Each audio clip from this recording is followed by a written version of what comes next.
On Sundays, Jolene Gearhart of Colorado Springs is typically on call for a job that demands she sit with people undergoing unspeakable trauma, people who have found themselves suffering not in a church foyer, but in an emergency room or shelter or police car.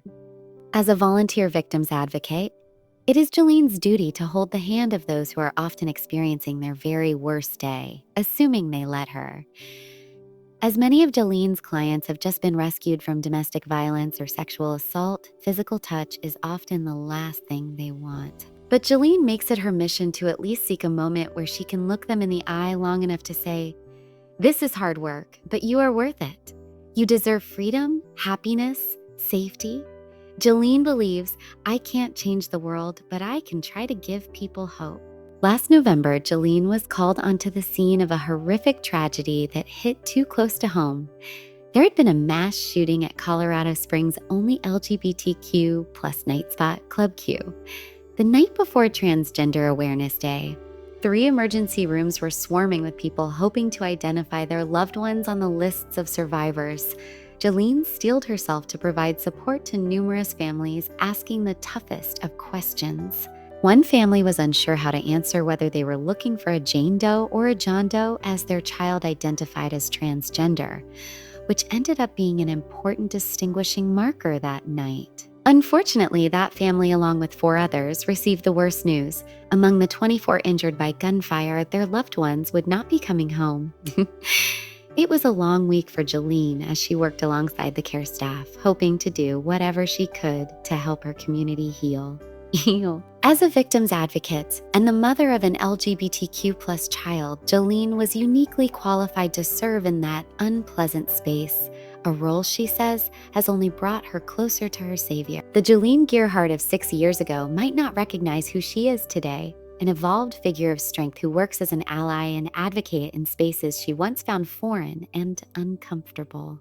But when she looks back on all she's learned since her oldest daughter came out, Jolene recognizes how far one can come to inhabit a space of love that also demands action.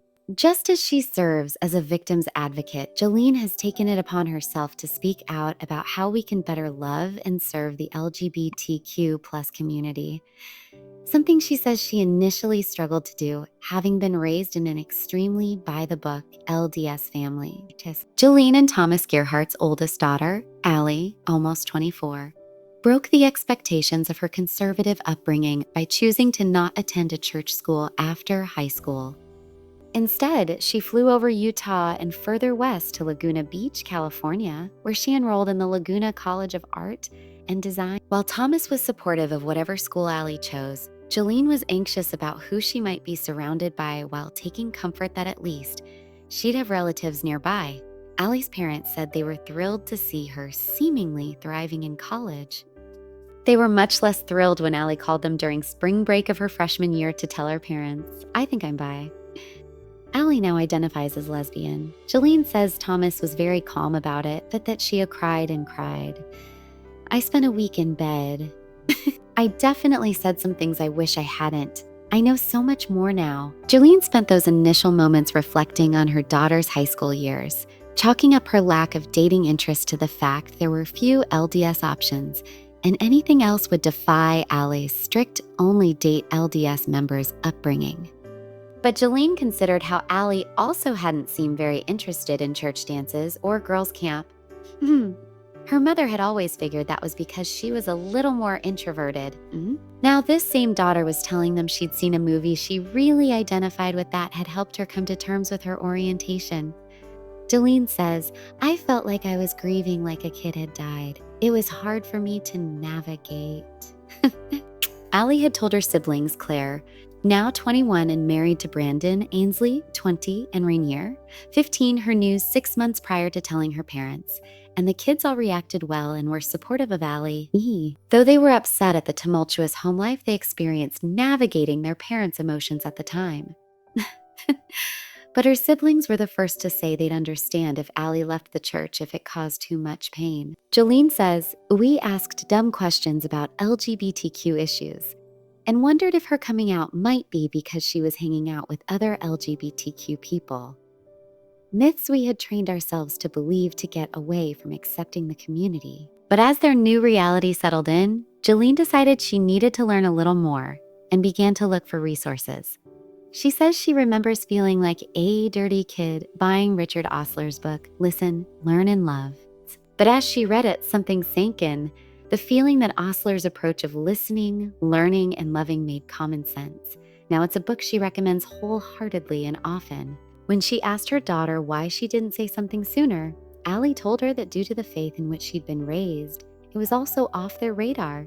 She never even thought she could know or explore something different than a heterosexual relationship. Yeah. This is why Jolene tries to be an outspoken ally now and openly tell their story, so hopefully other LGBTQ plus kids will be able to learn and grow and process this part of them in their homes under their parents' tutelages, and not after they've moved 800 miles away. Why are we sending kids out into the world to figure these things out? Adulthood is hard enough. I would have loved to have Allie by my side and not having to figure this out on her own.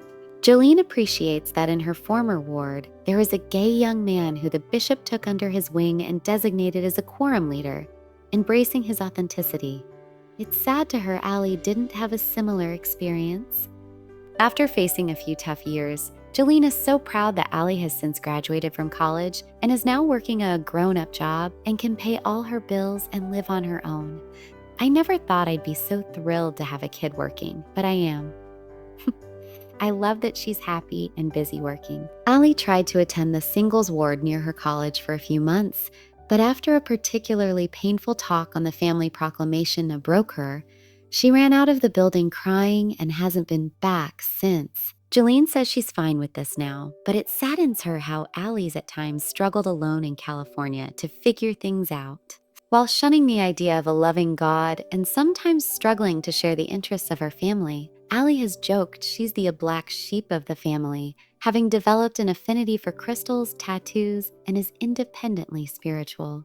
Jolene says, to me, to not believe in a savior and redeemer in life is heart-shattering and I worry.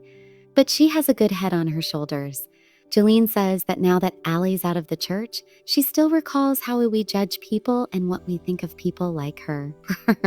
Allie rightfully still fears that people discount what she has to say because she presumably is following Satan.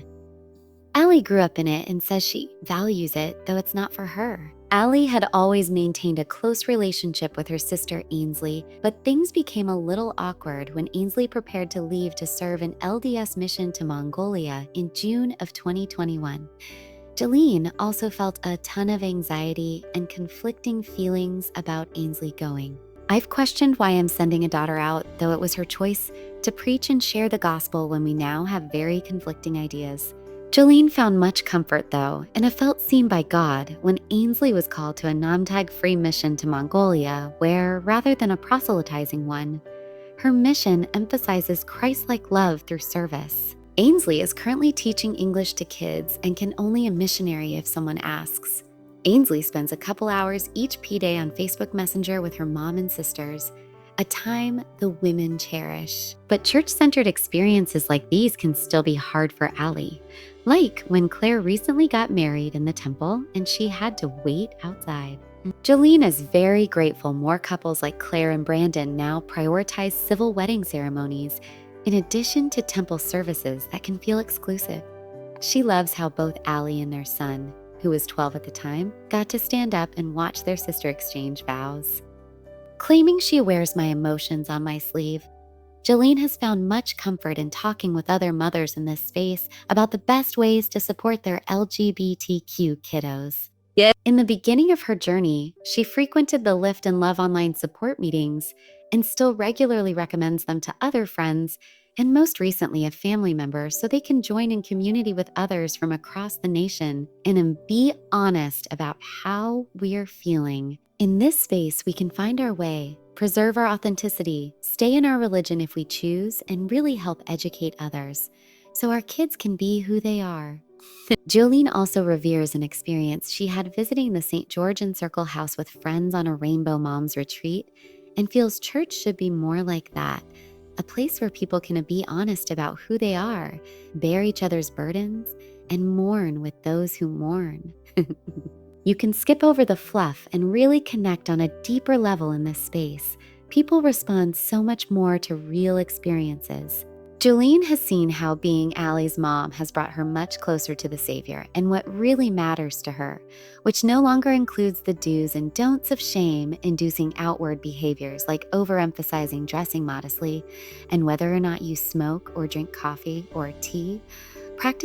That may just be a part of one's upbringing or culture and policies she has observed that, in her past serving as a Relief Society president, have led friends she's deeply admired away from a church that should have been there to embrace and love them fully. What kills me is we're denying good people temple blessings because they smoke good while continuing to volunteer as a victim's advocate. Jolene is concurrently working to become a licensed clinical social worker.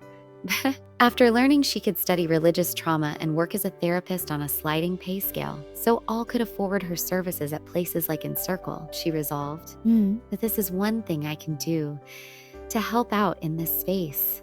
Jolene recently worked with a beautiful young woman Alice's age who is an unhoused drug addict who'd lost custody of her young daughter. When Jolene handed the young woman a blanket, the woman looked at her and said, "You're weirding me out because you're being so nice to me." Jolene says the woman had been raised on the streets and couldn't take an ounce of kindness.